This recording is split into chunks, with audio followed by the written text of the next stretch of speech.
নমস্কার বন্ধুরা, আমি হচ্ছি শুভজিৎ তোমাদের সাথে। বন্ধুরা, আজকে আমরা অষ্টম শ্রেণীর যে নভেম্বর মাসের মডেল অ্যাক্টিভিটি টাস্ক দিয়েছে তার আজকে আমরা গণিত সাবজেক্টটা নিয়ে আলোচনা করব। তো চলো বেশি কথা না বলে ভিডিওটি শুরু করা যাক। দেখো, আমার কাছে একটা কোশ্চেন আছে, তোমাদের কাছে যদি কোশ্চেন থাকে তোমরা কোশ্চেন নিয়ে বসো, ঠিক আছে? এই কোশ্চেনের টাইপিংটা খুব ছোট ছোট, তাই তোমরা তোমাদের কোশ্চেনটা নিয়ে বসো, ঠিক আছে? আমি পাশে রাখছি এটা, ঠিক আছে? আমি পড়বো, আমি করব। দেখো কী লেখা আছে, 1-1 আমরা এখন 1-1টা করবো, ঠিক আছে? 1-1 1-1টা কী বলেছে? বলেছে দুটো পরস্পরচ্ছেদী সরলরেখার একজোড়া বিপরীত কোণ পরস্পর পূরক কোণ হলে অপর জোড়া বিপরীত কোণ দুটির প্রত্যেকটির মান হবে কত? দেখো, বিপরীত কোণ কাকে বলে, তাই তো? বিপরীত কোণ কাকে বলে সেটা আমাদের জানতে হবে। তার আগে জানতে হবে পরস্পরচ্ছেদী সরলরেখা কাকে বলে। দেখো, মনে করে এটা একটা সরলরেখা, ঠিক আছে? মনে করো এটা একটা সরলরেখা, এটা সরলরেখা, ঠিক আছে? আর এটা একটা মনে করো সরলরেখা, এটা একটা সরলরেখা, ঠিক আছে? এই সরলরেখা দুটো মনে করে এই বিন্দুতে ছেদ করলো। দুটো সরলরেখা যখন যে বিন্দুতে ছেদ করে তার বিপরীত দিকে যে কোণগুলো উৎপন্ন হয় সেটা হলো বিপরীত কোণ। অর্থাৎ এই কোণটার বিপরীত কোণ হলো এইটা, আর এই কোণটার বিপরীত কোণ কোনটা? এইটা, ঠিক আছে? এবারে দেখো, বলেছে দুটো পরস্পরচ্ছেদী সরলরেখা এক জোড়া বিপরীত কোণ, এই মনে করে এই জোড়াটা, ঠিক আছে? এক জোড়া বিপরীত কোণ কত? পরস্পর পূরক কোণ হলে। পূরক কোণ কাকে বলে? যখন দুটি কোণের মান 90 ডিগ্রি হয় তখন তাকে পূরক কোণ বলে, তাই তো? এটা মনে করো 90 ডিগ্রি, এই কোণটা আর এই কোণটা যোগ করে মনে করো 90 ডিগ্রি, ঠিক আছে? এবার আমাদের বার করতে হবে এই কোণটা আর এই কোণটার প্রত্যেকটা কোণ কত ডিগ্রি করে হবে। দেখো, আরেকটা জিনিস বলে রাখি, বিপরীত কোণ সবসময় সমান হয়, মানে এই কোণটা যা হবে এই কোণটা তাই হবে, এই কোণটা যা হবে আবার এই কোণটা তাই হবে, ঠিক আছে? আবার আমরা জানি, দেখো, একটা বিন্দুর পুরো চারপাশটা কত হয়? একটা বিন্দুর পুরো চারপাশটা কত হয়? 360 হয়, তাই তো? 360। এবার 360 ডিগ্রি হয়। এবার 360 ডিগ্রির মধ্যে আমরা যদি, দেখো, এই 360 ডিগ্রির মধ্যে আমরা যদি এইটা আর এটা বিয়োগ দিই, মানে এই দুটো কোণ যোগ করে কত হয়েছে? ওরা বলেছে 90, পরস্পর পূরক বলেছে 90, তাহলে 90টাকে আগে বিয়োগ করে দাও। তাহলে 0 থেকে 0 বিয়োগ করলে 0, 9-এর পরে 10, 11, 12, 13, 14, 15, 16, তাহলে 7, হাতের হলো 1, 1-এর পরে 2 করলে 3, তাহলে 270। এই 270 ডিগ্রিটা কি? এই 270 ডিগ্রিটা এই বিপরীত কোণটা আর এই বিপরীত কোণটা যোগ করে হলো 270। তা আমাকে যোগ দুটো আরেক জোড়া বিপরীত কোণের সমষ্টি কত সেটা আমাকে বার করতে বলেনি। আমাকে বলে যে তুমি বলো এই বিপরীত কোণের প্রত্যেকটি কত করে হবে, মানে এই একটা কোণের মান আমাকে বার করতে বলেছে, ঠিক আছে? তাহলে যেহেতু এই বিপরীত কোণগুলোর মান দুটোই সমান, তাই আমরা যদি 2 দিয়ে ভাগ করি তাহলে পেয়ে যাবো, তাই তো? তাহলে 270কে আমরা যদি 2 দিয়ে ভাগ করি তাহলে কত হচ্ছে? দেখো তো, 2 দিয়ে 2 1-কে 2, 2 দিয়ে 3 দুগুণে 6, 7, 1 আর 0, 2 দিয়ে 5 দুগুণে 10, 135 ডিগ্রি, ঠিক আছে?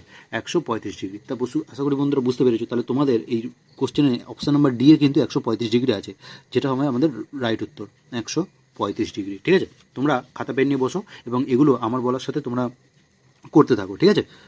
দেখো, তোমাদের উত্তর করলে হবে না, কিন্তু তোমরা যেহেতু ক্লাস 8-এ পড়ছো, দীর্ঘ 2 বছর ধরে তোমাদের স্কুল বন্ধ, ঠিক আছে?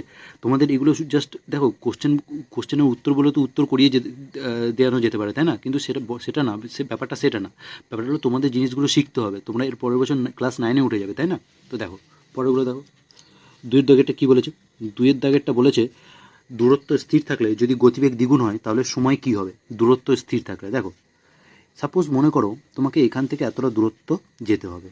এবার এই দূরত্বটা মনে করো 40 কিলোমিটার। কত? 40 কিলোমিটার। এবার তুমি আছো এখানে, ঠিক আছে?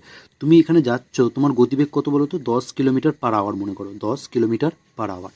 এবার বলো তো, এই 40 কিলোমিটার যেতে তুমি যদি 10 কিলোমিটার পার আওয়ার গতিবেগ নিয়ে যাও তাহলে তোমার কত টাইম লাগবে? তাহলে 40কে 10 দিয়ে ভাগ করে দাও, এই 40কে 10 দিয়ে ভাগ করে দাও, তাহলে কত বলো তো? 4 ঘন্টা, তাই তো? তাহলে তোমার কিন্তু 4 ঘন্টা লাগবে। তোমার 4 ঘন্টা লাগছে, তাই তো? তোমার 4 ঘন্টা লাগছে। এবারে মনে করো তুমি তোমার গতিবেগটাকে দ্বিগুণ করে দিলে। দ্বিগুণ মানে কি? 2 দিয়ে গুণ, তাই তো? তুমি দ্বিগুণ করে দিলে, মানে এখন তোমার গতিবেগটা মনে করো 10 ছিল, তো এর দ্বিগুণ কত? 20। তাহলে মনে করো এখন তোমার গতিবেগটা 20 কিলোমিটার পার আওয়ার হয়েছে। তাহলে এখন তোমার টাইম কত লাগবে বলো তো? এই 40 কিলোমিটারকে 20 দিয়ে ভাগ করে দাও, ঠিক আছে? তাহলে 20 দুগুণে 40, তাহলে এখন তোমার কত টাইম লাগছে? 2 ঘন্টা। তাহলে দেখো তো এখানে সময়ের কি হেরফের হচ্ছে? আগে লাগছিল 4 ঘন্টা, এখন লাগছে 2 ঘন্টা, তাই তো? আগে লাগছিল 4 ঘন্টা, এখন লাগছিল 2 ঘন্টা। তাহলে দেখো সময়টা কী হচ্ছে? অর্ধেক লাগছে না, তাই তো? অর্ধেক মানে কি? 2 দিয়ে ভাগ। 10-এর অর্ধেক কত? 5। কী করে পেলে? 10কে 2 দিয়ে ভাগ করে। 6-এর অর্ধেক কত? 3। কী করে পেলে? 6কে 2 দিয়ে ভাগ করে। তাহলে অর্ধেক মানে 2 দিয়ে ভাগ। তাহলে আমি কী করলাম? গতিবেগ দেখো এখানে আমি দ্বিগুণ করেছি, তাই তো? দেখো 10 ছিল 20 হয়েছে, মানে কি? আমি দ্বিগুণ এখানে বাড়িয়ে দিয়েছি। গতিবেগ এখানে আমি দ্বিগুণ করেছি, এর দরুন কী হলো, সময় আমার কিন্তু অর্ধেক হয়ে গেল, তাই না, অর্ধেক লাগলো। তো সেটাই, দূরত্ব স্থির থাকলে যদি গতিবেগ দ্বিগুণ হয় তাহলে সময় কী হবে, অর্ধেক হবে। সময় কী হবে, অর্ধেক হবে, যেটা অপশান নাম্বার এতে তোমাদের আছে, অর্ধেক হবে। ঠিক আছে, অর্ধেক হবে, অপশান নাম্বার এ তোমাদের কিন্তু রাইট অ্যান্সার হয়ে যাবে এটা। তো চলো বন্ধুরা পরের অঙ্কটা দেখা যাক। 3 দাগেরটা কী বলেছে, 20 জন একটি কাজ 8 দিনে করে, 10 জন ওই কাজটার 1/2 অংশ করবে কত দিনে। ঠিক আছে, তাহলে এখানে দেখো 20 জন একটি কাজ 20 জন একটি কাজ কত দিনে করছে না 8 দিনে করছে, 8 দিনে। তাহলে একজন একটি কাজ কত দিনে করবে, দেখো এখানে দেখো যেটা মিলে যায় সেটাকে চাপা দিতে হয়। দেখুন এখানে এক মিলে গেছে, এটাকে মনে করো নেই, এটা 20 জন একটা কাজ করছে 8 দিনে, তাহলে একজন যদি ওই কাজটা করে তাহলে কত দিন লাগবে, তাহলে আরও বেশি দিন লাগবে। সাপোজ মনে করো তোমাদের বাড়ির কেউ পুকুর কাটতে মনে করো 10 জন লোকের 12 দিন লাগছে, ঠিক আছে, 10 জন লোকের 12 দিন লাগছে। এবার ধরো কাজে একজনই এসছে, ও একজনই কাজ করবে, তাহলে একজন লোকের তো আরও বেশি দিন লাগবে। তেমনি সেটাই 20 জনের একটা কাজ করতে 8 দিন লাগছে, যদি একজন কাজ করে তাহলে ওই কাজটা করতে ওর আরও বেশি দিন লাগবে, আর বেশি হলে ঐকিক নিয়মে গুণ হয়। এবারে একজন একটি কাজ করে, এবারে দেখো কোশ্চেনে বলেছে 10 জন ওই কাজটির 1/2 অংশ করবে। তার আগে দেখে নাও যে 10 জন, এই 10 জন একটি কাজ আগে কত দিনে করবে, 10 জন একটি কাজ করবে কত দিনে দেখে নাও আগে। এই এক এখানে এক আর এখানে এক মিলে গেছে, এটাকে চাপা দিয়ে দাও। একজন কাজ করছিল তাই ওদের এতদিন লাগছিল, এবার 10 জন হয়ে গেছে তাহলে ওদের আরও কম লাগবে। তাহলে 10 গুণ 8 বাই দিয়ে 20 গুণ 8 বাই দিয়ে কত 10, এতদিন। এবারে 10 জন লোক 1/2 অংশ করবে, ঠিক আছে, 1/2 অংশ, 10 জন লোক 1/2 অংশ কাজ করতে কতদিন লাগবে। তাহলে দেখো এই 10 মিলে গেছে, এটাকে চাপা দিয়ে দাও। দেখো এক অংশ একটি কাজ করতে হতে এতদিন লাগছে, তাহলে 1/2 অংশ কাজ করতে কত লাগবে, তাহলে দেখো গুণ করতে পারে, তাই তো। দেখো এখানে 1 আছে, তো এখানে 1 আর এখানে 1/2 আছে। আমি দেখেছি অনেক স্টুডেন্ট কী করে এই জায়গাটা গুলিয়ে ফেলে, যে এটাকে 1 এখানে হাফ, তাহলে কোনটা বড় কোনটা ছোটো। দেখো যেহেতু এটা ঐকিক নিয়ম করছি, এখানে দেখো তুমি আমাকে বলো যে এখানে 1 আর 1/2 কোনটা বলো তো বেশি জায়গা জুড়ে আছে, তুমি বলবে 1/2, তাই তো। যেটা বেশি জায়গা জুড়ে থাকে সেটাকে সবসময় বড় কনসিডার করতে হয় ঐকিক নিয়মে, ঠিক আছে। তাহলে এখানে এটাকে 1/2টা আমার বড়, তাহলে এখানে আমাদের গুণ করতে হবে। এটা 20 গুণ 8 বাই 10 গুণ কত 1/2 গুণ কত 1 বাই দিয়ে আবার 2, ঠিক আছে। এবার কাটাকুটি করো, 10 দিয়ে 10 দুগুণি কত 20, আর 2 দিয়ে 4 দুগুণি কত 8, তাহলে 4 দুগুণি 8, 8 একে 8, তাহলে তোমাদের কত দিন লাগবে টোটাল 8 দিন লাগবে, ঠিক আছে। 1/2 অংশ কাজ করতে 8 দিন লাগবে, যেটা অপশান নাম্বার বিতে আছে, যেটা অপশান নাম্বার কিন্তু বিতে আছে, ঠিক আছে। আশা করি বন্ধুরা বুঝতে পেরেছো। চলো আমরা পরের অঙ্কটি দেখা যাক, পরের অঙ্ক দেখা যাক। চলো পরের অঙ্কটা কী বলেছে, 4 নম্বরের অঙ্ক বলেছে এক ধরনের পিতলে তামা ও দস্তার পরিমাণের অনুপাত 5:2। এই ধরনের 28 কিগ্রা পিতলে তামা আছে, ঠিক আছে। তামা আর দস্তা, মনে করো তামা আর দস্তা, তামা আর কি আছে দস্তা, ডি লিখলাম, ঠিক আছে, তামা আর দস্তা। এবার কি আছে, এদের যে অনুপাত সেটা হলো 5:2, 5:2। এবারে এই ধরনের 28 কিগ্রা পিতলে তামা আছে, 28 কিগ্রা পিতল, তাহলে লিখবে 28 কিগ্রা পিতলে 28 কিগ্রা পিতলে তামা আছে, তাই তো। তামা কতটা আছে বলো তো। দেখো তামা যেহেতু 28 কিগ্রার মধ্যে আমাকে বার করতে বলেছে, তাহলে 28টাকে গুণ করো আগে, 28 গুণ, ঠিক আছে। এবার যেহেতু আমরা কী বার করবো, আমরা এটা বার করবো যে তামা কতটা আছে, তাই তো। তাহলে তামার আনুপাতিক ভাগারটাকে নিতে হবে, তা তামা আনুপাতিক ভাগার কত 5 লিখবো, আর আনুপাতিক ভাগার কী করতে এই দুটোকে যোগ করতে, 5 দিয়ে কত 7, তাহলে এটাকে গুণ করো, 7 দিয়ে মানে কাটাকুটি করো, 7 দিয়ে 4 7 কত 28, আর 4 5 কত 20, তাই তো, 4 5 20, তাহলে 20 কিগ্রা, বোঝা গেল 20 কিগ্রা।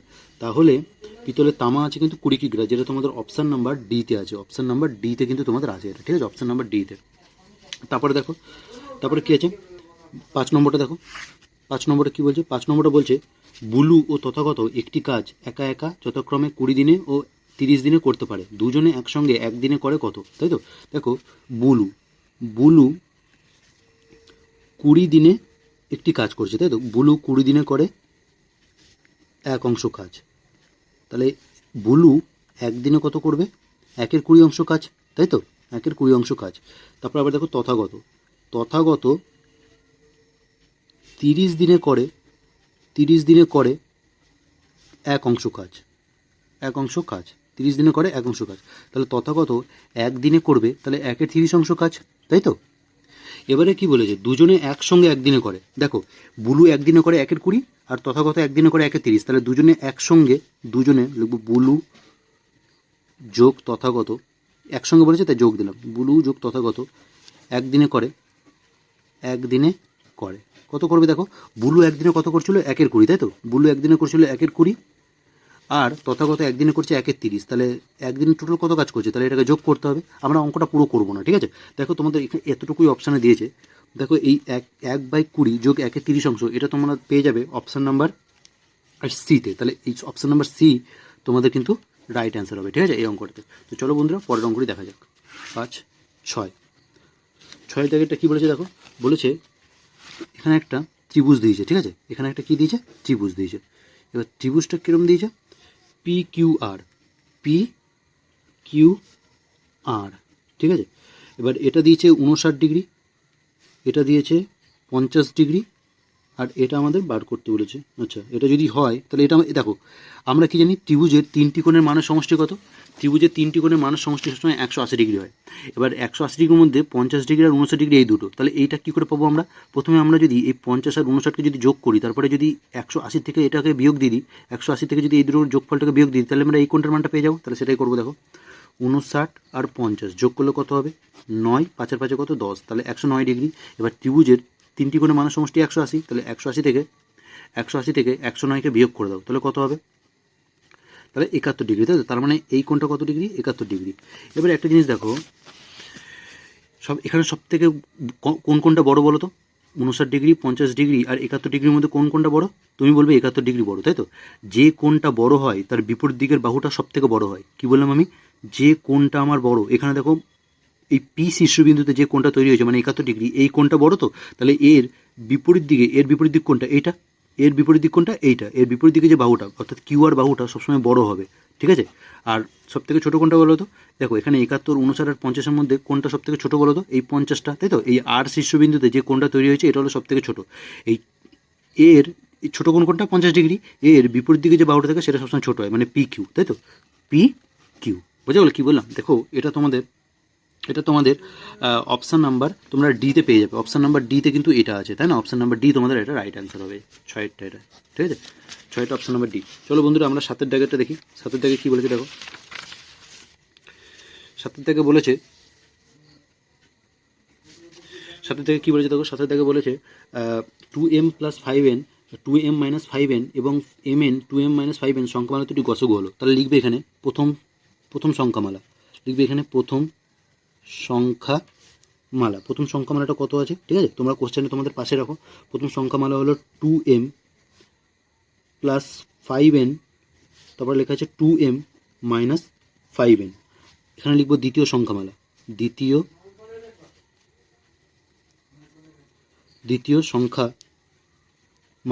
সংখ্যামালাটা কত আছে, দ্বিতীয় সংখ্যামালাটা আছে 2m এখানে mn আছে একটা, mn আর এখানে কত আছে 2m - 5n, তাই তো। তোমাকে বলেছে যে এই দুটো সংখ্যামালা থেকে তুমি গসগু বার করো, দেখো গসগু কোনটা বলো তো, দুটোর মধ্যে যেটা থাকে সেটাই হলো গসগু। দেখো 2m + 5n এখানে আছে, কিন্তু 2m + 5n কি এখানে আছে না, তাহলে হবে না। দেখো এখানেও 2m - 5n আছে, এখানেও 2m - 5n আছে, তাহলে এটাই হলো গসগু। তাহলে লিখবে নির্ণয় গসাগু, লিখবে নির্ণয় গসাগু সমান সমান 2m - 5n, ঠিক আছে। এটা তোমাদের সঠিক উত্তর হয়ে যাবে, যেটা অপশান নাম্বার ডিতে আছে, অপশান নাম্বার ডিতে আছে। তাহলে এটা হয়ে গেল আমাদের 7-এরটা। বন্ধুরা এবার আমরা 8-এর দাগেটা দেখবো। 8-এর দাগে আচ্ছা এখানে 7 অবধি, এবারে সত্য মিথ্যা আছে, ঠিক আছে। এবারে সত্য মিথ্যা 2-এর 1-একটা দেখো, বলছে 30 লিটার ডেটল জলে জল ও ডেটলের পরিমাণের অনুপাত 5:1, ইহাতে ডেটল আছে। দেখো টোটাল যে ডেটল জলটা সেটা কত, 30 লিটার, তাই তো। টোটাল জলটা হলো 30 লিটার। এই 30 লিটারের মধ্যে কী আছে, 30 লিটারের মধ্যে ডেটল ও জল ও ডেটলের আনুপাতিক ভাগাটা কত, 5:1, ইহাতে ডেটল আছে 25 লিটার, দেখো এখানে জল আর যে ডেটল, জল আছে আর ডেটল আছে, এই জল আর ডেটলের যে আনুপাতিক ভাগার সেটা কত, 5:1, ঠিক আছে, 5:1। এর মধ্যে ডেটল যদি আছে আমরা বার করি, তাহলে কী করে বার করবো বলো তো, লিখবো এখানে ডেটল আছে। প্রথম টোটাল মিশ্রণটা কত লিটার, 30 লিটারের, তাহলে 30টাকে লেখো আগে 30 গুণ, ঠিক আছে, 30 গুণ। এবারে দেখো যেহেতু ডেটল আমরা বার করবো, তাই ডেটলের আনুপাতিক ভাগারটাকে নেবো 1, আর 5-এর যোগ করলে কত 6। এবার 6 দিয়ে কাটাকুটি করে ওটা 5 6 30। তাহলে আমরা দেখছি ডেটল আছে কত 5 লিটার, কিন্তু ওরা বলছে ডেটল আছে 25 লিটার, যেটা ওরা তাহলে ভুল বললো, তাহলে এটা হবে মিথ্যা। প্রথমটা হবে তোমাদের কিন্তু মিথ্যা, ঠিক আছে, প্রথমটা হয়ে যাবে তোমাদের মিথ্যা। চলো বন্ধুরা 2 দাগেরটা দেখি আমরা। 2 দাগেরটা কী বলেছে? 2 দাগেরটা বলেছে যে 27x³ minus 343y³ সংখ্যামালাটি 3x - 7y দ্বারা বিভাজ্য। কী লেখা আছে এখানে? 27x³ আর এখানে লেখা আছে মাইনাস 343y³। তাহলে এখানে দেখো 27x³ আমরা এরকম লিখতে পারি না, 3x তার হোল কিউব, তাই তো? অবশ্যই লিখতে পারি। তোমরা যদি ঘনফলের চ্যাপ্টারটা করে থাকো তো এটা তোমরা আরামসে পারবে, ঠিক আছে। 3x তার হোল কিউব মাইনাস 343 কার কিউব হয়? 7-এর কিউব, তাই তো? তাহলে 7y তার হোল কিউব। এটা মানে কি বলো তো? দেখো এই 3টাও কিউব পেলো, তাহলে 3-এর কিউব কত? 27 হলো, আর x কিউব পেলো, তাহলে x কিউব হলো। তেমনি এখানেও 7-এর কিউব হলো 343, আর y-এর কিউব হলো y কিউব পেয়ে গেলো, তাই তো? তাহলে দেখো এটা দেখো a কিউব মাইনাস b কিউবের ফর্মুলা চলে এলো, তাই তো? এটা কি হলো? a কিউব মাইনাস b কিউবের ফর্মুলা চলে এলো। তাহলে এবার a কিউব মাইনাস b কিউবের ফর্মুলা আমরা কি জানি বলো? a কিউব মাইনাস b কিউবের ফর্মুলা কি? a মাইনাস b, তাই তো? a মাইনাস b, এবার স্কোয়ার মানে 3x তার whole square plus ab 3x into 7y ab plus B square মানে 7y তার হোল স্কোয়ার, তাই তো? তাহলে এখানে সেকেন্ড ব্র্যাকেট দিয়ে দিলাম আমরা। তাহলে দেখো 3x মাইনাস 7y, আচ্ছা এর নিচে ভাগ দিয়ে কী আছে? 3x - 7y। আচ্ছা আমাকে পুরোটার এখানে নিচে 3x - 7y লেখা দরকার ছিল, ঠিক আছে? মানে এইটা এখানে আচ্ছা করছি, এখানে 3x - 7y, এখানে কত? এটা করলে কত হবে? দেখো 3 3 কত হবে? এটা 9x², তাই তো? 3 স্কোয়ার করলে 9 আর x² 9x²। এটা 3 সাথে কত হবে? 21xy প্লাস 7 সাথে কত? এটা 49y², তাই তো? 49y²। এবার দেখো নিচে দেখবে তোমাদের কোশ্চেন লেখা আছে, দেখবে বিভাজ্য 3x - 7y। তাহলে এখানে নিচে লিখবে 3x - 7y, ঠিক আছে? এর প্রত্যেকটা নিচে লিখবে, এখানে 3x - 7y, এর নিচে লিখবে 3x - 7y, ঠিক আছে? এগুলো লিখবে, এগুলো দাগ দিয়ে এখানেও লিখবে 3x - 7y। এবারে দেখো তাহলে দেখো এই 3x - 3x এটা কেটে যাচ্ছে, তাই তো? এটা কেটে যাচ্ছে, তার মানে এটা বিভাজ্য, তাই তো? আশা করি বুঝতে পেরেছো। দেখো একটা জিনিস দেখো, সাপোজ মনে করো এখানে লেখা আছে 2 গুণ 8 আর এই নিচে লেখা আছে 2 মনে করো, ঠিক আছে? তাহলে যদি এই দুই কেটে যায় তাহলে দেখবে এটা বিভাজ্য বলতে পারি আমরা। কী বললাম বোঝা গেল? দেখো 2 গুণ 8 আর বাই দিয়ে 2 লেখা আছে, তাহলে এই দুই কেটে গেলো তো, তার মানে এটা বিভাজ্য। কেন? তুমি যদি গুণ করো 8 2 গুণ কত বলো তো? 16 হচ্ছে। 16কে যদি 2 দিয়ে ভাগ করি তাও তো কেটে যাচ্ছে, ওটা মিলে যাচ্ছে, তাই না? তো সেটাই, সেই কনসেপ্টটা আমি এখানে কাজে লাগানো। এটা কেটে দিলাম, তার মানে এটা পুরোপুরি বিভাজ্য, ঠিক আছে? তাহলে বন্ধুরা তাহলে এটা কী হবে? এটা সত্য হবে তোমাদের, এটা সত্য হবে, ঠিক আছে? এটা সত্য। তারপরে দেখো তারপরে কি বলেছে? তারপরে বলেছে একটা গসগু লসগু বলেছে। 3 নম্বর অঙ্কটা কি বলেছে? 2a² b বলছে 2a² b এবং 4ab² এর গসগু হলো 2a² b আর কি আছে 4ab তার স্কোয়ার এর গসগু হলো, ঠিক আছে? দেখো 2a² b এটা মানে আমরা কি লিখতে পারি? 2 গুণ এটা দুবার আছে তো, তাহলে এটাকে দুবার লেখো, a গুণ a গুণ b, ঠিক আছে? এটা লিখতে পারি। আর 4ab² মানে কি? আমি লিখতে পারি 2 গুণ 2 গুণ a, আর বিটা যেহেতু স্কোয়ার আছে তাহলে বিটাকে দুবার লিখতে পারি, ঠিক আছে? এবার এখানে লিখবে নির্ণয় গসাগু,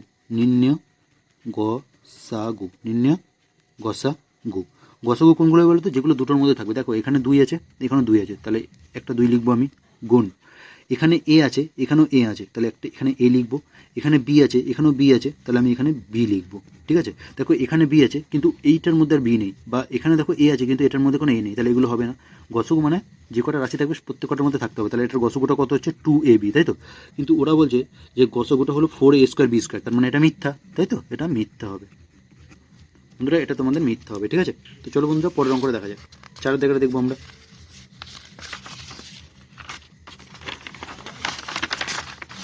দেখো 4 দাগের অঙ্কটা কি বলেছে একটু দেখে নাও। 4 দাগের অঙ্কটা বলেছে x²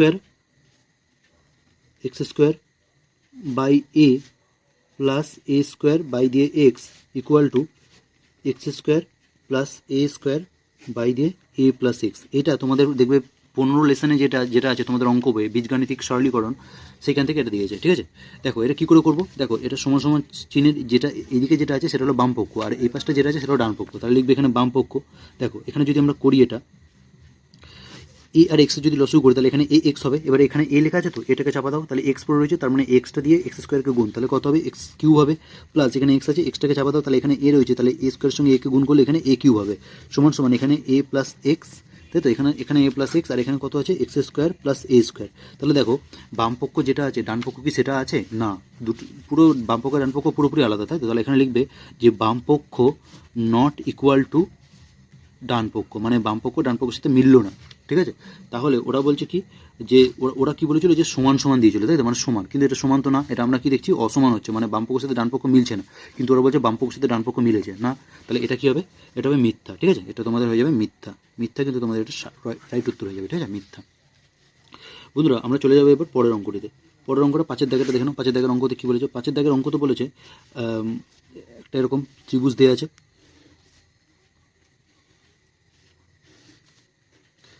এটা এক্স ডিগ্রি দেওয়া আছে, এখানে লেখা আছে 70 ডিগ্রি, 70 ডিগ্রি, এখানে লেখা আছে 59 ডিগ্রি, এখানে লেখা আছে 59 ডিগ্রি। ঠিক আছে, দেখো এবার এখানে তোমাকে বলেছে এই এক্সের মানটা বার করতে। ঠিক আছে, এখানে কি বলেছে এক্সের মানটা বার করতে, তাহলে এটা আমরা কি করে করব, দেখো কোনো একটা ত্রিভুজকে আমরা যদি এদিকে দেখো এইটাকে এই বাহুটাকে এই বাহুটাকে আমরা এখানে বাড়িয়ে দিয়েছি, তাই তো, এই যে একটা বর্ধিত বাহু পেয়ে গেছি আমরা, তাই তো।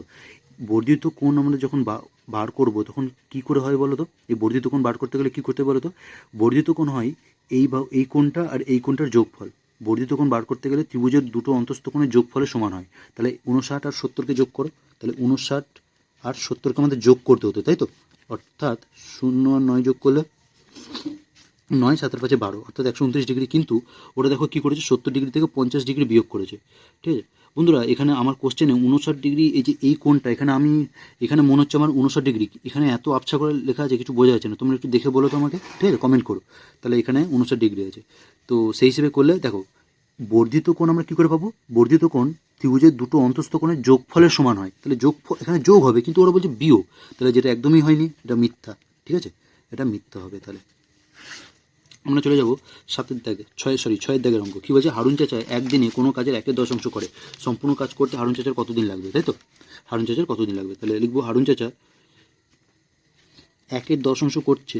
ঠিক আছে, হারুন চাচা 1/10 করতে, এখানে লিখবে, তো যেহেতু সত্য মিথ্যা তোমাদের লিখতে হবে না, লিখবে হারুন চাচা, লিখবে হারুন চাচা 1/10 কাজ করে, 1/10 কাজ করতে সময়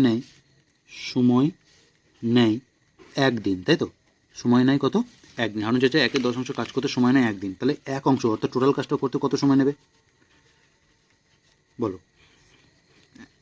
হারুন চাচা 1/10 কাজ করতে সময় নেয় 1 দিন, তাহলে 1 অংশ কাজ করতে কত সময় নেবে, তাহলে একটা জিনিস দেখো, বলো এখানে 1/10 আর এখানে 1 কোনটা সব থেকে বেশি জায়গা জুড়ে আছে, 1/10টা, তার মানে এটা বড়, তোমাকে এটাকে ছোটো ভাবতে হবে, ছোটো হলে কী হয় ভাগ করতে হয়, তাহলে 1 ভাগ এখানে 1/10। ঠিক আছে, তাহলে 1 ভাগটাও যদি গুণ করি তাহলে 10টা উপরে যাবে, আর একটা নিচে লেখা যায় না লেখা সমান, তাহলে 10 10, তাহলে 10 দিন, তাই তো, 10 দিন, বুঝে গেলো কী বললাম। আর ওরা ওটাই বলেছে যে সম্পূর্ণ কাজটা করতে হারুন চাচা 10 দিন লাগবে, তার মানে এটা ওরা সত্য বলেছে, এটা সত্য। ঠিক আছে, এইটা সত্য, 6-এর দাগেটা হবে সত্য। চলো বন্ধুরা এবার আমরা 7-এর দাগেটা দেখবো। 7-এর দাগে কী বলেছে, 2.25 টাকা, 5 টাকার শতকরা কত, 5 টাকার বলেছে তাই 5 টাকা নিচে লিখবো। ঠিক আছে, 5 টাকার শতকরা কত, 2.25, 2.25 টাকা। ঠিক আছে, এই পয়েন্টটা তোলার জন্য এখানে এই পয়েন্টের জন্য 1, পয়েন্টের পরে দুটো সংখ্যা, তাহলে দুটো শূন্য। ঠিক আছে, 100 দিলাম এখানে, আর এখানে যেহেতু বলেছে শতকরা কত, তাই আমরা এখানে একটা 100 দিয়ে গুণ করবো, যেহেতু বলেছে শতকরা কত, শতকরা মানে 100। এবারে দেখো আমি যদি এটাকে কাটি, এই 100-র সাথে এই 100 কেটে দিলাম, ঠিক আছে, 100 সাথে 100 কেটে দিলাম, 5 দিয়ে যদি এটাকে কাটি, 5 দিয়ে 4 5 20, 21 22, 2 আর 5 25, 5 দিয়ে 5 5 25, তাই তো, আমরা দেখছি কত 45, কিন্তু ওরা বলেছে 4.5, যেটা মিথ্যা, তাহলে এটা লিখবে মিথ্যা। ঠিক আছে, এটা হয়ে যাবে মিথ্যা, এটা আমাদের মিথ্যা হবে। ঠিক আছে, আশা করি বন্ধুরা বুঝতে পেরেছি অঙ্কগুলো। বন্ধু যদি ভিডিওটা ভালো লাগে প্লিজ লাইক করো, কমেন্ট করো, ঠিক আছে, এবং বন্ধু বান্ধবদের সাথে শেয়ার করে দিও। দেখো 3-এর 1-একটা করবো আমরা। 3-এর 1-একটা কী বলেছে, বলছে দেখো একটা ত্রিভুজ দিয়েছে, এটার নাম দিয়েছে এ বি সি, আর এইটুকু বলেছে 70 ডিগ্রি, এইটুকু কত বলেছে 70 ডিগ্রি, আর আমাদের এটাও দিয়ে দিয়েছে যে চিত্রে ত্রিভুজ এবিসি এর এবি এখানে লিখবে ত্রিভুজ যেমন যেমন দেখাচ্ছি তেমন তেমনভাবে করবে। চিত্রের ত্রিভুজ এবিসি এর এবি সমান সমান এসি, এবি সমান সমান এসি, এবং এবং কোণ একটা বলে দিচ্ছে দেখো বিএসি, এই কোণটা বলেছে 70 ডিগ্রি। বিএসি এই কোণটা কত বলেছে? বিএসি এই কোণটা বলেছে সমান সমান 70 ডিগ্রি। এবারে ওরা আবার এটা বলেছে যে এসি এবিসি ও এসিবির পরিমাপটা কত। আচ্ছা, আমাদের এই কোণটা আর এই কোণটার পরিমাপটা আমাদের কাছ থেকে জানতে চাইছে। দেখো এখানে বলেছে এবি সমান সমান এসি, মানে এই যে বাহুটা, এই এবি বাহুটা আর এই এসি বাহুটা সমান, ঠিক আছে। দেখো যেহেতু এই দুটো বাহু সমান, কি বললাম আমি, যেহেতু এই দুটো বাহু সমান, তাই এদের সংলগ্ন যে কোণগুলো আছে, ঠিক আছে, এদের যে সংলগ্ন কোণ আছে, এই কোণটার এই কোণটাও কী হবে? সমান হবে, ঠিক আছে। এই কোণটা কী হবে? সমান হবে। তাহলে আমরা কি জানি ত্রিভুজের 3টি কোণের মানের সমষ্টি কত? 180, তাই তো। তাহলে যে কোনো একটা লিখবে কোণ এ বি সি। কী করে পাবো এটা? আমরা জানি কি ত্রিভুজের 3টি কোণের মানের সমষ্টি কত? 180 ডিগ্রি। এই কোণটা 3টে কোণ যোগ করে আমার কত হয়? 180 ডিগ্রি। সেখান থেকে তুমি 70 ডিগ্রিটাকে বিয়োগ করে দাও, 70 ডিগ্রিটাকে বিয়োগ করে দাও, ঠিক আছে। 70 ডিগ্রিটাকে বিয়োগ করে দিলে, এবার যেহেতু এই কোণটা আর এই কোণটা দুটোই সমান, তাই 2 দিয়ে ভাগ করলে আমরা শুধুমাত্র একটা কোণের মান পেয়ে যাবো, ঠিক আছে। আমরা যদি 2 দিয়ে ভাগ না করতাম তাহলে কী পেতাম বলো তো? এই কোণটার এই কোণটা যোগ করে যত হবে সেটা আমরা পেতাম। আর আমি 2 দিয়ে ভাগ করছি মানে কী পেয়ে যাচ্ছি? এই কোণটা কত, এই কোণটা কত আমরা পেয়ে যাবো আলাদা আলাদা করে, ঠিক আছে। তাহলে করো এটা, 180 থেকে 70কে বিয়োগ দিয়ে দাও। 180 থেকে যদি 70কে বিয়োগ দিই তাহলে 0 থেকে 0 বিয়োগ করলে 0, 7 পরে 1 করলে 8, আর এখানে 1, তাহলে 110 ডিগ্রি। এটাকে 2 দিয়ে ভাগ করো, তাহলে 2 দিয়ে 5 দুগুণি 10, 11, 1 আর 0 10, 2 দিয়ে 5 দুগুণি 10, অর্থাৎ তাহলে 55 ডিগ্রি, ঠিক আছে। 55 ডিগ্রি, কী বললাম বোঝা গেল? তাহলে বন্ধুরা এটা কি বলেছে যে এবিসি ও এসিবির পরিমাপ কত। তাহলে এবিসি যখন পেয়ে, দেখো এই দুটো তো কোণ তো সমান, তাহলে আমরা এবিসি যেহেতু বার করেছি, তাহলে আমরা এসিবিও পেয়ে যাবো, তাই তো। তাহলে আমরা এসিবিও পেয়ে যাবো। এসিবিও কত আমাদের? 55 ডিগ্রি হবে। এসিবিও আমাদের 55 ডিগ্রি হবে, যেহেতু এই কোণটা আর এই কোণটা সমান। বন্ধুরা আশা করি বুঝতে পারছো। তো চলো বন্ধুরা এবার আমরা 3-এর 2 দাগেরটা দেখে নেবো। 3-এর 2 দাগে কী বলেছে? বলেছে কি, দুটি সমান মাপের কৌটোর মিশ্র চায়ে আসাম চা ও দার্জিলিং চায়ের পরিমাণের অনুপাত যথাক্রমে 5:18, 2:3। কোন কৌটায় আসাম চায়ের পরিমাণ বেশি? দুটো সমান মাপের কৌটো আছে, ঠিক আছে, দুটি সমান মাপের কৌটো। এখানেও মনে কর সমান মাপের কৌটো একটা আছে, এখানেও মনে কর একটা সমান মাপের কৌটো আছে। এবার এখানেও আসাম চা আছে আর এখানে দার্জিলিং চা আছে, এখানেও আসাম চা আছে, এখানেও দার্জিলিং চা আছে। এবার এ দিয়ে আসাম চা, ডি দিয়ে দার্জিলিং, ঠিক আছে, ওটাই লিখছি। এবার এখানে এই প্রথম যে কৌটোটা আছে, এই প্রথম কৌটোতে আসাম চায়ের অনুপাতটা কত? 5:18। আর দ্বিতীয় যে কৌটোটা আছে সেখানে আসাম চা আর দার্জিলিং চায়ের অনুপাত কত? 2:3। কোন কৌটায় আসাম চায়ের পরিমাণ বেশি? তাহলে লিখবে প্রথম কৌটোয়, এখানে লিখবে প্রথম কৌটায় আসাম চা সমান সমান আসাম চা বাই দিয়ে দার্জিলিং চা, এদের অনুপাত কত? দার্জিলিং চা এদের অনুপাত কত? 5:18, তাই তো। 5:18, ইস্টু মানে কি? বাই তো, তাহলে 5/18 আমি লিখতেই পারি, 5/18 আমি লিখতে পারি। এখানে লিখবে দ্বিতীয় কৌটোয়, এখানে কি লিখবে? দ্বিতীয় কৌটোয় দেখো আসাম চা দার্জিলিং চা কত আছে? আসাম চা আর দার্জিলিং চা, তাই তো। এখানে অনুপাত কত আছে? 2:3। এবার দেখো আমি যদি সমান না করি, আর চাগুলোকে যদি সমান না, মানে আসাম চা আর দার্জিলিং চা মানে মিশ্রণটাকে যদি সমান না করি, তাহলে বুঝবো কী করে কোনটা কত তো আছে, তাই না? তাহলে দেখো এখানে কত আছে? 18। এবার তুমি আমাকে বলো এই 3-এর সাথে কত গুণ করলে 18? 6 গুণ করে। তাহলে এখানে 6 গুণ করো, যেহেতু নিচে 6 গুণ করেছি উপরে 6 গুণ করে দাও। তাহলে 6 দুগুণ এখানে 12 আর 3 6 কত? এখানে 18। বুঝে গেলো কী বললাম? আমি যদি মিশ্রণটা যদি সমান না করি তাহলে বুঝবো কী করে যে কোনটা কতটা বেশি আছে? এবারে দেখো এখানে 18 আছে, এখানেও 18 আছে, ঠিক আছে। তাহলে পরিমাণটা আমি কী করলাম? সমান করে দিলাম। এবারে দেখো এখানে 5 আছে, এখানে আসাম চা 5 আছে, আর এখানে আসাম চা 12 আছে। তাহলে কোনটা বেশি বলো তো? 5 বড় না 12 বেশি? 12 বেশি। তাহলে দ্বিতীয় কৌটোয় আসাম চায়ের পরিমাণটা বেশি। তাহলে এখানে লিখবে দ্বিতীয় কৌটোয় আসাম চায়ের পরিমাণ বেশি। উত্তরটা লিখবে দ্বিতীয় কৌটোয় আসাম চায়ের পরিমাণ বেশি। আসাম চায়ের পরিমাণ বেশি। আশা করি বন্ধুরা বুঝতে পেরেছো। তো চলো বন্ধুরা আমরা পরের দাগের অঙ্কটা নিয়ে আলোচনা করবো, ঠিক আছে। পরের দাগের অঙ্কটা দেখো কী বলেছে। পরের দাগের অঙ্কটা বলেছে 3-এরটা কী বলেছে? গরুর সংখ্যা টি, সময়, দিন, খড়ের পরিমাণ। দেখো এখানে বলেছে গরুর সংখ্যা টি লেখা আছে, এখানে বলেছে সময়, দিন, এখানে বলেছে সময়, দিন, আর এখানে কি বলেছে? খড়ের পরিমাণ, ঠিক আছে। তাহলে দেখো এখানে 8টা আছে, এখানে 10টা গরু, এখানে 15টা, এখানে 72 দিন, ঠিক আছে, এখানে 4, এখানে এক্স। এবার দেখো কি বলেছে, অঙ্কটা আমাদের পুরো কিন্তু করতে পারি না, অঙ্কটা আমাদের পুরো করতে পারি না। আমাদের কি বলেছে বলতো, বলেছে সময় যদি স্থির থাকে তাহলে গরুর সংখ্যার সঙ্গে খড়ের পরিমাণের সম্পর্ক অনুপাতটা লিখতে বলেছে, ঠিক আছে, অনুপাতটা লিখতে বলেছে। সময় যদি স্থির থাকে, সময় কত, এটা মনে করো এটা নেই, এটা স্থির আছে, ঠিক আছে। তাহলে দেখো 8টা গরু, আটটা গরু, যখন 8টা গরু থাকতো তখন খড়ের পরিমাণ কত, খড়ের পরিমাণ কত বলো, 4 কাউন, এখানে কাহুন হবে, ঠিক আছে, এখানে কাহুন, 4 কাহুন খড় লাগতো। 8টা গরুর জন্য 4 কাহুন খড় লাগতো, তাহলে 10টা গরুর জন্য, গরু বেড়ে গেল তাহলে খড়ের পরিমাণও তো বেড়ে যাবে। 8টা গরুর জন্য যদি 4 কাহুন খড় লাগে তাহলে 10টা গরুর জন্য আরও বেশি খড় লাগবে, তাই তো। তাহলে দেখো গরুর সংখ্যা, সময় যখন লিখবে, এখানে সময় স্থির থাকলে, এখানে কথাটা লিখবে বন্ধুরা, আমি লিখছি না কারণ লিখলে ভিডিওটা অনেক বড় হয়ে যাবে। লিখবে যে সময় যদি স্থির থাকে, সময় যদি স্থির থাকে, এখানটা লিখবে, বলে দিচ্ছি ভালো করে শুনে নাও। সময় যদি স্থির থাকে তাহলে গরুর সংখ্যা বেড়ে গেলে খড়ের পরিমাণও বেড়ে যাবে, তাই এই সরল সম্পর্ক, এই কথাটা লিখবে, তারপর লিখে দেবে তাই 8:10 সমানুপাত 4:x, কী বললাম বোঝা গেল, এটা লিখবে। তারপরে দেখো এটা এ নম্বর। এবার বি নম্বরে কী বলেছে বলতো, বি নম্বরে বলেছে গরুর সংখ্যা স্থির থাকলে, এবার গরুর সংখ্যা স্থির থাকবে, ঠিক আছে। তাহলে দেখো 15 দিনের জন্য 4 কাউন খড় লাগছিল, এবার 72 দিনের জন্য তাহলে আরও বেশি খড় লাগবে, তাই তো। দিন বেড়ে গেল তাহলে এখানে আমার খড়ের পরিমাণও বেড়ে যাবে, তাই তো। তাহলে দিন আমার যখন বেড়ে গেছে, খড়ের পরিমাণ বেড়ে গেছে, তাহলে বাড়লে বাড়ে, কমলে কমে, ঠিক আছে, এগুলো কী হয়, সরল সম্পর্ক। তাহলে লিখবে এখানে লিখবে গরুর সংখ্যা স্থির থাকলে সময় বেড়ে গেলে খড়ের পরিমাণও বেড়ে যাবে, তাই এটি সরল সম্পর্ক। তারপরে এটা লিখে দেবে, এই কথাটা লেখার পর এটা লিখবে 15:72 সমানুপাত 4:x, ঠিক আছে বন্ধুরা। আশা করি তোমরা বুঝতে পেরেছো বন্ধুরা, এটাই ছিল, ঠিক আছে। দেখো লিখতে গেলে ভিডিওটা প্রচণ্ড বড় হয়ে যাবে, ঠিক আছে। তো চলো বন্ধুরা আমরা পরের দাগেটা দেখা যাক। পরের দাগে কী বলেছে দেখো, 4 বলেছে X square plus P X plus Q, এটা যদি হয়, আর এখানে বলেছে ওটা পি সমান এ প্লাস বি, আর এখানে কিউ সমান কত বলেছে, এ গুণ বি, ঠিক আছে, এটা আমাদের বলে দিয়েছে। এবার এটাকে আমরা কী করে করবো দেখো, তাহলে দেখো মানগুলো বসিয়ে দাও, এখানে এক্স স্কোয়ার আছে তো এটাকে দেখো ভালো করে, এক্স স্কোয়ার, এবার পি এর জায়গায় এ প্লাস বি বসাও, এ প্লাস বি, আর এখানে এক্সের জায়গায় এক্সটা বসিয়ে দাও, প্লাস কিউ এর জায়গায় কত বলেছে, এ বি, তাই তো, এ বি। তাহলে এবারে করো দেখো, এটাকে যদি করি এক্স স্কোয়ার, এখানে প্লাস, এখানে প্লাস, প্লাসে প্লাস এ এক্স, আর এটা প্লাসে প্লাস, আর বি এক্সের সাথে গুণ হবে, বি এক্স প্লাস এখানে এ বি। এবার এখানে কমন নিয়ে নাও, এক্স কমন নাও, তাহলে এখানে কত হবে, এক্স আমি কমন নিলাম, তাহলে এখানে কত হবে, এক্স প্লাস 1 হবে, সরি এ হবে, এক্স প্লাস এ, ঠিক আছে। আর এখানে যদি আমি বি কমন নিই তাহলে এখানে হবে এক্স প্লাস এ, তাহলে একটা হলো এক্স প্লাস এ আর একটা হলো এক্স প্লাস বি, তাই তো। এখান থেকে দেখো এখানে মাঝখানে প্লাস আছে, এখান থেকে এই দূর থেকে কি কমন গেল, এক্স প্লাস এ কমন গেল, এখানে এক্স প্লাস এ, এখানে এক্স প্লাস এ, তাই এখানে এক্স প্লাস এ লিখলাম। এখানে দেখো যেটা কমন গেল না সেটা একটা ব্যাকেটে, এক্স প্লাস বিটাকে একটা ব্যাকেটে ঢুকিয়ে দিলাম, ঠিক আছে। ওরা বলেছিল যে সংখ্যামালার উৎপাদক দুটি কী কী, তাহলে উৎপাদক দুটো কী কী বলবো, লিখবে সংখ্যামালার উৎপাদক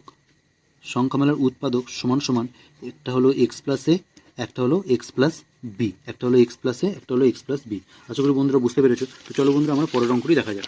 পরের অঙ্কটা কী বলেছে দেখো, পরের অঙ্কটা বলেছে যে 4-1, ঠিক আছে, 4-1 কী বলেছে, x/2 সমান 1/2x প্লাস 1 হলে x³ মাইনাস 1/x³ কত, 1/x³ এর মান কোডটা আমাকে বার করতে বলেছে। তাহলে এটাকে আগে ইকুয়েশন করে নাও একটু। দেখো এক্স ঘটিত রাশিটাকে এদিকে নিয়ে আসো, যেহেতু আমাদের এক্সের মানটা বার করতে হবে, x/2 আছে তো, এটাকে যদি এদিকে আসে তাহলে এখানে -1/2x, ঠিক আছে, আর সমান 1। এবার এটাকে করো, দেখো এখানে যদি করি আমি -1/2x, আর এখানে কত আছে, 1 আছে। তাহলে এইবারে আমি যদি এখানে করি তাহলে এখানে কী হবে বলো তো, দেখো এখানে 2 আছে, এখানে 2x আছে, তাই তো, এখানে 2 আছে আর এখানেও 2x আছে। তাহলে এটা আমাদের কী করতে হবে, এটা কিন্তু করলে হবে না। এটা দেখো এখানে লেখা আছে x/2 minus 1/2x equal to 1। তাহলে এটাকে একটু যদি ইকুয়েশন করি আমরা, দেখো এখান থেকে দেখো এক্স এর আগে কিছু মানে 1 আছে, ঠিক আছে, এখানে তো 1 আছে। তাহলে আমরা যদি এখান থেকে 1/2 কমন নিয়ে নিই তাহলে কেমন হবে দেখো তো একটু, 1/2 যদি আমি কমন নিই, 1/2 যদি এখানে আমি কমন নিয়ে নিই তাহলে কী হবে, এখানে এক্স পড়ে থাকবে, তাই তো। 1/2 তো আমি কমন নিয়েছি, যে 1/2টাকে কমন নিয়েছি, তাহলে এখানে এক্স মাইনাস, এবার 1টা যেহেতু 1-এর সাথে 1কে গুণ করলে একই হয়, তাই এখানে 1টা থাকবে, আর 2টা যেহেতু আমি কমন নিয়ে চলে এদিকে নিয়ে চলে এসেছি, তাহলে 1/ শুধুমাত্র এক্স পড়ে থাকবে, ঠিক আছে, 1/x, আর এখানে সমান কত হচ্ছে 1 আছে। এবার এক্স মাইনাস 1/x এটিকে লিখবো, 1-এর 2টাকে ওদিকে গেলে কী হবে দেখো, এই 2টা গুণ হয়ে উপরে চলে যাবে আর একটা চলে আসবে নিচে। এবার 2-1 কত 2, আর নিচে 1 লেখা যায় না লেখা সমান, তাহলে আলটিমেটলি x মাইনাস 1/x কত পেলাম আমরা, 2 পেলাম, তাই তো, আমরা 2 পেলাম, ঠিক আছে, আমরা 2 পেলাম, x মাইনাস 1/x কত পেলাম, 2। এবারে দেখো যে দেওয়া আছে x কিউব, দেখো এটা লেখা আছে যেটা, এই যেখানে যেটা লেখা আছে x³ মাইনাস 1/x কিউব, এটা লেখো x cube minus 1/x cube, এটাকে আমরা এরকম লিখতে পারি এক্স তার হোল কিউব মাইনাস 1/x তার হোল কিউব, তাই তো। এবার A cube minus B cube, A cube minus B cube formula কি, এ মাইনাস বি তার হোল কিউব, তাই তো, প্লাস 3ab 3ab ইন্টু কী হবে বলো তো, এ মাইনাস বি, তাই তো, 3ab ইন্টু এ মাইনাস বি, এ মাইনাস বি। এখান থেকে এই এক্স আর এক্স কেটে দাও, তাহলে এক্স মাইনাস 1/x এর মান দেখো পেয়েছি আমি এখানে 2 পেয়েছি, তাহলে এখানে লিখো 2 এর কিউব প্লাস 3 গুণ এক্স মাইনাস 1/x এর মান 2, তাহলে এখানে 2, তাহলে 2 এর কিউব করলে 8 আর 3 যোগ 3 দুগুণে কত 6 আর 8 আর 6 যোগ করলে 14, ঠিক আছে। তাহলে নির্ণয় কত মান হলো 14, নির্ণয় অ্যান্সারটা হলো তোমাদের 14, ঠিক আছে। আশা করি বন্ধুরা বুঝতে পেরেছো। তো চলো বন্ধুরা আমরা পরের অঙ্কটা দেখি, ঠিক আছে। পরের দাগের অঙ্কতে কী বলেছে দেখো, পরের দাগের অঙ্কতে যেটা বলেছে সেটা একটা ভাগ দিয়েছে তোমাদের, ঠিক আছে। এখানে দেখো 2 নম্বরটা বলেছে এম স্কোয়ার মাইনাস 5m, এখানে বলেছে প্লাস 6, একে ভাগ করতে বলেছে m মাইনাস 3 দিয়ে, ঠিক আছে। কী করে ভাগটা করবো দেখো, আমি যদি আমাকে এখানে কত আছে বলেছে এম স্কোয়ার আছে, তাই তো, তাহলে আমি যদি এখানে m করে দিই দেখো তাহলে কত হচ্ছে, এম এর সাথে এমকে গুণ করলে কত হচ্ছে, এম স্কোয়ার হচ্ছে, তাই না, এম স্কোয়ার হচ্ছে, আর প্লাসে মাইনাসে মাইনাস 3m। এবারে দেখো এটা প্লাস আছে মাইনাস হয়ে যাবে, এটা মাইনাস আছে প্লাস হয়ে যাবে, তাহলে plus M square minus M square এটা কেটে যাবে, এটা দেখো মাইনাস 5m এখানে প্লাস 3m, তাহলে এটা কী হবে মাইনাস 2m হবে, আর এই প্লাস 6টা নামবে এখানে। এবার এখানে দেখো কত গুণ করতে হবে, তাহলে আমাকে আমি যদি -2 গুণ করি, তাহলে দেখো প্লাসে মাইনাসে -2m হচ্ছে এখানে -2m, আর মাইনাসে মাইনাসে প্লাস 6ও হচ্ছে, তাই না, প্লাস 6, তাহলে এবার এখানে মাইনাস, তাহলে এটা প্লাস হয়ে যাবে, এটা প্লাস, এটা মাইনাস হয়ে যাবে, -2m প্লাস 2m কেটে যাবে, প্লাস 6 মাইনাস 6 কেটে যাবে, তাহলে আলটিমেটলি 0, তাহলে ভাগফলটা কত m-2, ঠিক আছে, ভাগফলটা কত m-2। আশা করি বন্ধুরা বুঝতে পেরেছো। তাহলে এখানে লিখবে নির্ণয় ভাগফল, এখানে লিখবে নির্ণয় ভাগফল সমান সমান m-2, m-2। পাঁচের দাগেটা কী বলেছে দেখো, পাঁচের দাগেরটা বলেছে ক্লাসের ছাত্রছাত্রীরা কোন কোন খেলা কতজন করে পছন্দ করে শতকরাই তার তালিকা লেখো, ঠিক আছে। একজন কেবলমাত্র একটি খেলায় পছন্দ করে, একটা ছক দিয়ে দিচ্ছে এবং এই ছক থেকে তোমাদের পায়চিত্র করতে বলেছে, ঠিক আছে। তো চলো বন্ধুরা আমি অঙ্কটা কিছুটা করে রেখেছি, কারণ আমি যদি এখানে করতে চাই তো ভিডিওটা প্রচণ্ড বড় হয়ে যাবে, তাহলে দেখো এগুলো কী করে করতে হয় দেখো, তোমরা আশা করি তোমরা করেছো এই পায়চিত্রের অঙ্ক। দেখো এখানে খেলা আছে, খেলা কটা আছে, cricket, football, badminton, cricket, football আর ব্যাডমিন্টন, ঠিক আছে। এখানে কি লিখতে হয়, এখানে লিখতে হয় যে শতকরা খেলা পছন্দ করে, ঠিক আছে, শতকরা খেলা পছন্দ করে কতজন, 60 জন, ঠিক আছে। এখানে কি লিখবো, ভগ্নাংশ, দেখো টোটাল কত আছে, ক্রিকেট পছন্দ করে 60 জন, ফুটবল পছন্দ করে 30 জন, আর ব্যাডমিন্টন পছন্দ করে 10 জন, তাহলে টোটাল কত হলো বলো তো, 60, 30 মানে 90, 10-এ 100, তাই তো। তাহলে ভগ্নাংশটা কী হবে, এই দুটোকে যোগ করে এই তিনটাকে যোগ করতে হবে, এখানে 100 বাই দিয়ে ক্রিকেট কতজন পছন্দ করে, 60 জন, তাই 60 লিখতে হবে এখানে। তারপরে এখানে কত, 30 জন, দেখো তাহলে টোটালটা কত 100, আর কতজন ফুটবল পছন্দ করে 30 জন, তাই এখানে 30 লিখতে হবে। এবার এখানে ব্যাডমিন্টন আছে 10, তাহলে টোটাল কতজন আছে 100, এবার তার মধ্যে 10 জন কী করে তোমার ব্যাডমিন্টন পছন্দ করে, ঠিক আছে। এবার এখানে আমরা কী করবো, কেন্দ্রীয় কোণের পরিমাপ, একটা বিন্দুর চারপাশটা কত হয় 360, তো তাহলে আমরা কী করবো সব কটাকে 360 দিয়ে গুণ করে দেবো, গুণ করে দেখবে কাটাকুটি করে এগুলো সব এই দুটো শূন্যের জন্য এই শূন্যের জন্য এই শূন্য কাটবে, এই শূন্যের জন্য এই শূন্য কাটবে, এবং গুণ করে দেখবে এটা বেরোবে 108, এটা 36 ডিগ্রি, আর এটা বেরোবে 216 ডিগ্রি, ঠিক আছে। এবার আমাদের একটা পায়চিত্র অঙ্কন করতে হবে, পায়চিত্রটা কী করে অঙ্কন করবে আমি দেখিয়ে দিচ্ছি, দেখে নাও। প্রথমে কী করবে, প্রথমে তোমাদের পেন্সিল কম্পাসটা নেবে একটু, ঠিক আছে, পেন্সিল কম্পাস দিয়ে যে কোনো মাপের একটা প্রথমে কী করবে, বৃত্ত অঙ্কন করবে, ঠিক আছে, যে কোনো মাপের একটা বৃত্ত অঙ্কন করবে, ঠিক আছে। এবারে যে বিন্দুটাকে কেন্দ্র করে আমরা বৃত্তটাকে আঁকলে সেটার বরাবর একটা ব্যাসার্ধ টেনে নেবে, একটা ব্যাসার্ধ আমরা টেনে নেবো, তাই তো। তাহলে ব্যাসার্ধ যদি টানি আমি এখান থেকে, দেখো কী হবে, আচ্ছা পেন্সিলটা কোথায় গেল, এই যে যদি এখানে ব্যাসার্ধটা টানি তাহলে কী করবো দেখো, আমরা জাস্ট এখান থেকে একটা সরলরেখাংশ টেনে নেবো আমরা, এখান থেকে এতটা, এইখান থেকে এতটা আমরা সরলরেখাংশ পেলাম, ঠিক আছে। এবার আমরা কী করবো, এই কোণগুলো আমাদের রাখতে হবে, ঠিক আছে, এই কোণগুলো আমাদের এখানে আঁকতে হবে। কোণ দেখো কোণগুলো প্রথমে আছে কত 36 ডিগ্রি, এই 36 ডিগ্রিটাকে করে নাও আগে, দেখো 36 ডিগ্রি, চাঁদাটাকে বসাবে তোমরা, এই যে চাঁদার এই যে ছোট এই যে দাগটা আছে, এই দাগটা এই বিন্দুর উপর বসবে, আশা করি তোমরা মাপ নিতে জানো। তো এইখানটাতে বসিয়ে আমরা কি করব, এই যে বসালাম এবার 36 ডিগ্রি, দেখো আমি যেহেতু এদিক থেকে মাপছি মানে ভেতরের স্কেল নিচ্ছি, তাহলে 36 কোথায়, এটা 10, 20, 30, 35 আর একে কত 36, এই যে এই জায়গাটা, তাই তো 30, 35, 36, চলো কী বললাম, তাহলে এই রেখাটা আমরা টেনে নেবো, ঠিক আছে।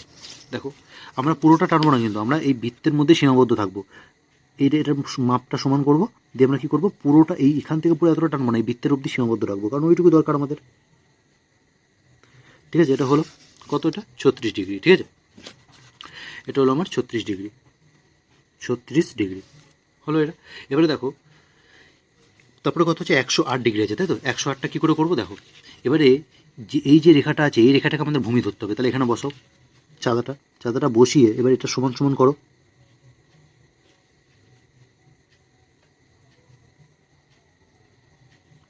তো কি এরা পুরো সমান সমান আছে, ঠিক আছে?